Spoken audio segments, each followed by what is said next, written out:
ready? So oftentimes when you start a tablet from restarting it from being dead, it won't automatically pop up with the app, and you might see this and you're like, oh, what do I do? So sometimes what I do is I just scroll. Is it up? So you just go right up like this, and it shows all of the applications, and this is our sim. So we'll go to Omni 2.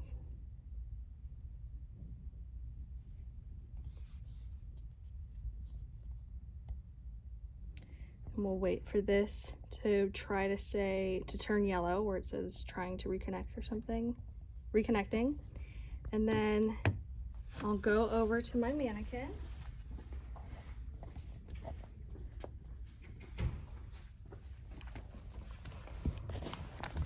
I'll make sure, you might want to come around here because there's a button in the back.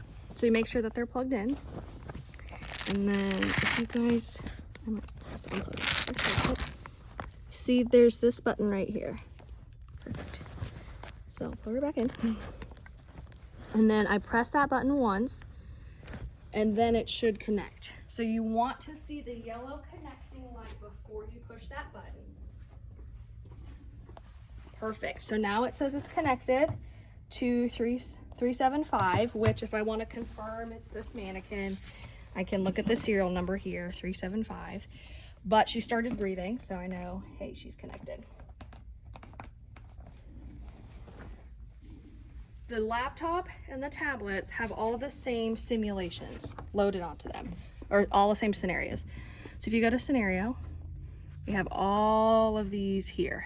So based on our schedule, we'll look and see. Asthma day 1. Okay, so we'll pick asthma. We'll hit load scenario. Okay. So right now I haven't hit start, so she's at normal baseline vitals. I leave my mannequin like this. Then I'll have my students come in, I'll give them report, and then after I give report, I hit start. The reason I do that is because sometimes right when you hit start, there are some assessments like that cough that they wouldn't have gotten if I had started it before they walked in the room. At that point, we can hear her wheezing now. She's going through an asthma, she's showing asthma signs and symptoms. This is where you can change signs and symptoms or assessment findings. So I don't use the favorites tab that often. I'm sure we could do something here, but I don't normally. Vitals, if I want to change like her respiratory rates at 30 right now, I can increase to, let's say, 35 and apply now, and that'll just automatically change. They don't see like O2 or temperature, so we'll have to verbally tell them what those are.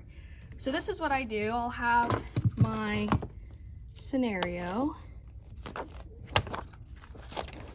I like this flow sheet a lot, and I also use this as well, because sometimes this gives me some things I can say based on what my students do. What's nice about this is it kind of tells you what the students need to do. They should always introduce themselves, hand hygiene, and then the presenting vitals, if you don't change anything like I did here, should be presented here. So like 30, respirations 92, OSAT, heart rate 120, blood pressure 186.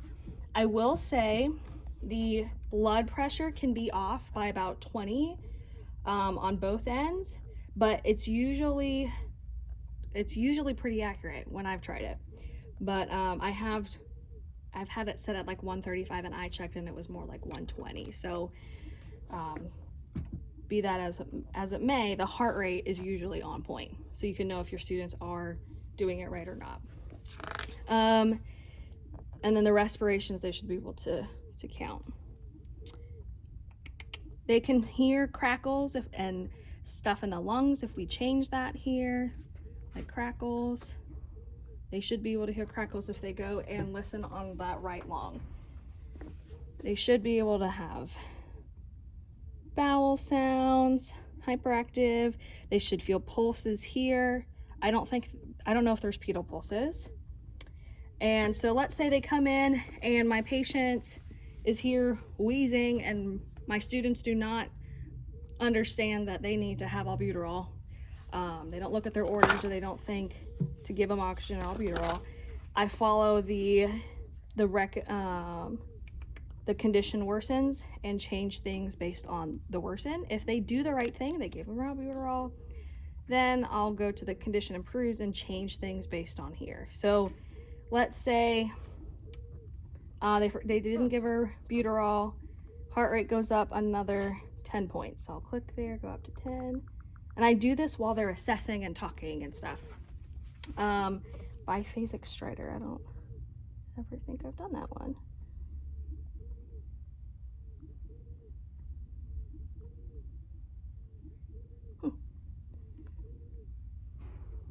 Not sure how to do that one. But basically we'll go through there and add and change things. I've never done CPR on the mannequin, so I don't know how this one works, but I think they have pressure and everything. It does. Oh, that's cool. So it does show compression depth and rate, so very cool.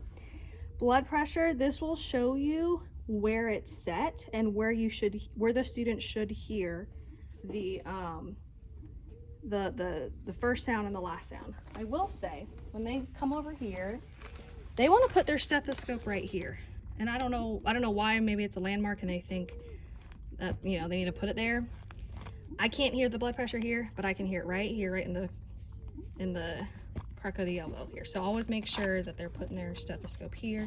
They should be able to hear it.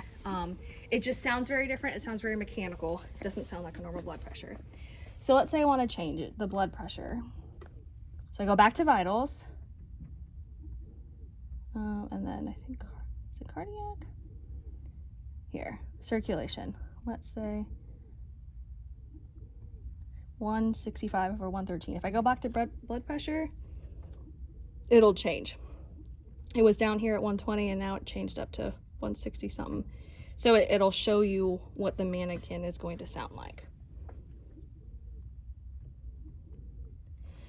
One thing, if you don't want to change each vital yourself based on this condition worsens, condition improves, one thing you can do if you go to scenario is up here you can click, I think, like worsening condition. So it automatically will make those changes for you, which is nice. Some improvement, maybe they did a little something good, so the cough isn't as bad. And before I end it, I'll show you one other thing here. If you hit this guy that's like speaking, it'll open up stuff that the mannequin will say or do. So I think my arm is broken. Or who are you? All this stuff. And then there's effects like coughing. They can say a number if they're asking about pain. Asthma.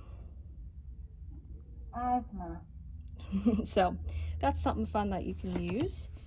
I don't think any of these other things, yeah, we don't use these. This is the volume of the mannequin, I think.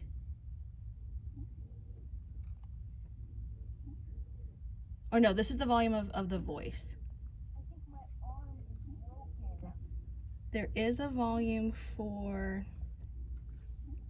the sounds. But to be honest, I don't know where that is right now. But this is for the voice of the mannequin. Let's see what this one is. I don't know. I don't use this providers tab.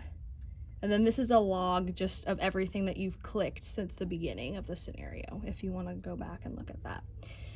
All right, so this gear thing, if it doesn't say connecting here, you can hit the button connect to simulator and it'll hopefully turn to that yellow, so then you can connect. Power on means that the mannequin is on and we're connected. If I click that, it will turn the mannequin off. It sometimes takes like 30 seconds to a minute, but it should turn off. Settings just show settings that you have technically in the vital signs. Reports, I'm not sure what that one is. CPR reports, log reports, just data. I haven't used calibration or diagnostics. I have used reset session time just to see, this is count from the minute I hit start, it's counting to kind of help me keep an eye out of like, oh, if I had a true asthma patient and it's taking you 25 minutes to figure out that they need albuterol, then right, as another assessment data to let them know that during debrief, or also just to keep track because I want both of my groups to have the same amount of time, so like 45 minutes each is usually where I shoot for. I don't think we have a virtual monitor for tablets, and I haven't really hit any of these except for update and restart application. I would restart if this isn't working for some reason. It'll just restart the whole program. I wouldn't update an application in the morning just because it could take who knows how long. So maybe do that the night before or as you leave at the end of the day. So if we go back to our scenario, we can say end here. I don't know if that really does anything in terms of the mannequin. Oh yeah, and you can like check mark here if they do or do not do something. I don't know why it's not holding it, but you can.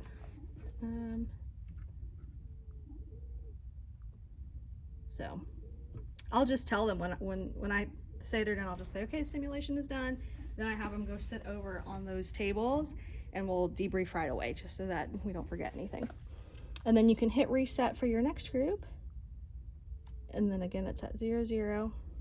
And it won't start from the top until you hit start. So